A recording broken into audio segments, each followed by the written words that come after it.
Bapak, Ibu, Saudara yang diberkati Tuhan, salam sejahtera bagi kita semua. Shalom. Kita berjumpa di dalam renungan di akhir pekan hari ini, Sabtu tanggal 19 Desember 2020. Sebelum kita membacanya, marilah kita bersatu di dalam doa.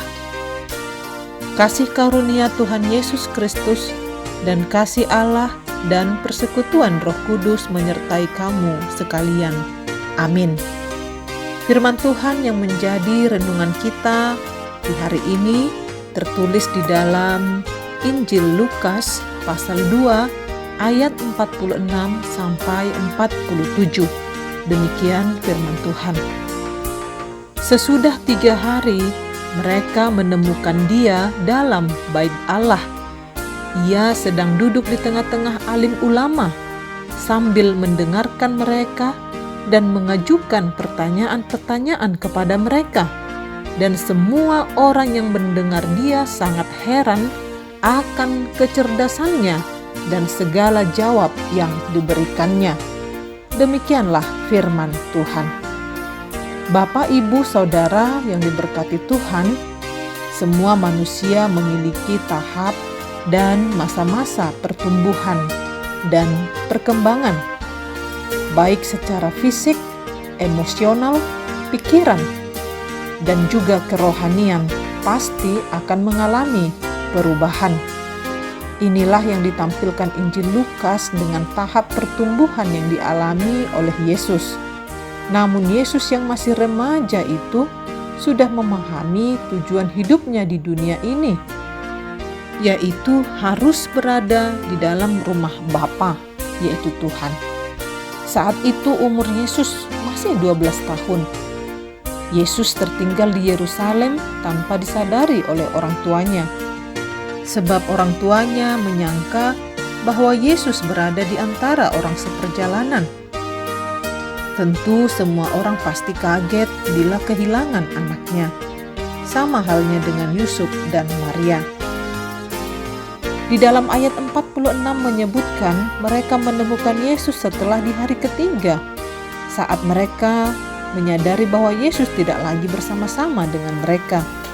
Dan ternyata Yesus ada di bait Allah, sedang belajar bersama para ahli keagamaan. Yesus duduk di tengah-tengah alim ulama. Yesus mendengar dan mengajukan pertanyaan-pertanyaan kepada mereka.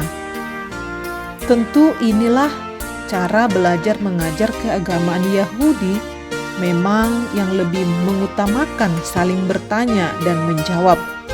Murid bertanya, lalu guru menjawab. Sebaliknya, guru bertanya dan murid menjawab. Di dalam keluarga juga proses mengajar demikian terjadi. Ketika orang tua bertanya, maka anak-anak mestilah menjawab. Atau sebaliknya, di saat anak-anak bertanya, maka orang tua harus menjawab dengan baik. Dalam renungan kita hari ini, ketika Yesus banyak bertanya kepada para alim ulama, orang yang mendengar jawaban Yesus terheran-heran akan kecerdasannya dan terheran-heran akan segala jawab yang diberikan oleh Tuhan Yesus. Namun Bapak, Ibu, Saudara yang diberkati Tuhan, kita juga belajar ketika orang tua Yesus telah bertemu dengan Yesus. Walaupun Yesus sudah mengatakan bahwa ia harus berada di rumah Bapa, namun sebagai anak, Yesus tetaplah tunduk dan taat kepada orang tuanya, sehingga Yesus tetap pulang bersama orang tuanya ke Nazaret dan tetap hidup dalam asuhan orang tuanya di ayat 51. Dalam hal ini, Yesus tetap tunduk di bawah otoritas orang tuanya karena sebagai anak, Yesus masih berada dalam pemeliharaan dan tanggung jawab ayah dan ibunya. Bapak, Ibu, Saudara yang diberkati Tuhan, demikian seharusnya kita sebagai orang tua. Sesulit apapun anak untuk dibimbing, anak tetaplah di bawah asuhan dan tanggung jawab orang tuanya. Karena itu tetap terus belajar menjadi orang tua yang baik. Tidak ada kata terlambat, tidak ada usia yang membatasi untuk belajar. Bahkan Yesus sekalipun anak Allah, dia tetap banyak belajar dan bertanya kepada para alim ulama. Oleh karena itu, siapapun kita saat ini perlu banyak mendengar dan mengajukan pertanyaan-pertanyaan kepada yang memang ahlinya. Seringkali yang menjadi kurangnya komunikasi adalah ketika kita tidak mau mendengar. Mungkin saat pasangan kita sedang berbicara, tetapi kita tidak memiliki telinga yang besar untuk mendengar. Atau sebagai anak, ketika orang tua kita sedang berbicara, kita tidak memiliki hati yang sabar untuk mendengarkan segala nasihat dan pengajaran yang telah diberikan. Bahkan ada yang mengatakan bahwa yang paling manjur, guru yang terbaik adalah justru dari pengalaman. Banyak hal pengalaman hidup ini yang mengajari kita. Marilah kita menjadikan pengalaman untuk mendidik dan mengajari. Amin. Marilah kita berdoa. Ya Tuhan Allah Bapa, sumber hikmat dan kebijaksanaan, terima kasih Tuhan untuk setiap anugerah kebijaksanaan yang Tuhan telah tetapkan di dalam hidup kami. Ada banyak hal Tuhan yang Engkau sudah karuniakan bagi kami, ilmu pengetahuan, dan yang paling terutama adalah takut akan Tuhan. Kami diteguhkan oleh firman Tuhan dari kehidupan masa remaja anak-Mu Tuhan Yesus yang dengar-dengaran akan firman Tuhan, betapa pentingnya berada di rumah Tuhan, di rumah ibadah untuk mendengarkan pengajaran dan bertanya tentang iman kami. Biarlah Tuhan kami mendoakan ibadah yang akan kami langsungkan esok hari. Ajar kami Tuhan untuk tetap haus akan kebenaran firman Tuhan. Biarkan kami terus mencari apa yang menjadi tujuan hidup kami di dunia ini.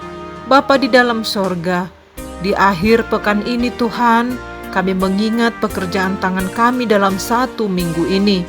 Tuhan, terima kasih untuk kesehatan dan sukacita yang kami sudah terima dalam 1 minggu. Bapa di dalam sorga, kami kembalikan ke dalam tangan pengasihan Tuhan. Tuhan, Engkau kuduskan hidup kami. Biarlah kami boleh menerima apa yang menjadi bahagian kami, sebab Tuhan yang tetap menyempurnakan segala pekerjaan tangan, pikiran, dan perbuatan kami. Dan secara khusus juga ya Tuhan, esok hari kami akan mengadakan ibadah di gereja kami masing-masing. Tuhan tetaplah memberkati setiap persiapan hamba-hamba Tuhan, bahkan seluruh majelis gereja Tuhan yang telah memberikan pelayanannya dengan segenap hati, jiwa, dan kekuatannya. Engkau berkati Tuhan keluarga mereka satu persatu. Biarkan Tuhan kami boleh menjadi saksi akan setiap mujizat yang akan Tuhan karuniakan bagi keluarga kami.